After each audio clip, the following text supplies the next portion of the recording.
আমার ঘাড়ে কটা মাথা বলুন তো? ওই একটাই মাথা। তো কিভাবে বলুন তো আপনাদের টমেটোর চাটনি বানানো শেখাই?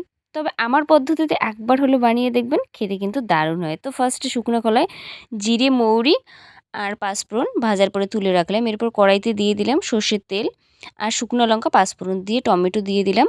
দেওয়ার পরে স্বাদমতো নুন, হলুদ দিয়ে খুব ভালো করে ভাজা, ভাজা করব যাতে টমেটোটা একেবারেই গলে। তো সেইভাবে কিন্তু ভাজতে লাগবে যাতে এর কাঁচা গন্ধ না থাকে। একদম লাল, লাল করে খুব সুন্দর করে ভাজবো। তাতে দিয়ে দেবো পাকা তেঁতুল, সেটাও দিয়ে দেবো। তাহলে খেতে বেশ ভালো লাগবে, একটু টক, টক। এরপরে দিয়ে দেবো দানা ছিল আর চিনি, সেটাও দিয়ে খুব ভালো করে গলিয়ে নেব। গলিয়ে নেওয়ার পরেই দিয়ে দেবো অল্পখানি একটু জল, জাস্ট অল্প। দিয়ে খুব ভালো করে ফুটিয়ে নেব। নেওয়ার পরে ওই গোটা মশলাটাকে কিন্তু আধভাঙা করে এই ফাঁকে গুঁড়িয়ে নিলাম। নেওয়ার পরেই কিন্তু এক সাইডে রাখলাম। তাতে দিয়ে দেবো কয়েকটা কিশমিশ, মুখে পড়লে বেশ ভালো লাগবে। আর গ্লাস দিয়ে একটু ভালো করে কিন্তু এটা একদম মিহি করে নিলাম। এরপর ভাজা মশলার গুঁড়া দিয়ে নামিয়ে নিলে একেবারেই রেডি। আমার তো এটা বেশ ভালো লেগেছে। আপনাদের কেমন লাগলো?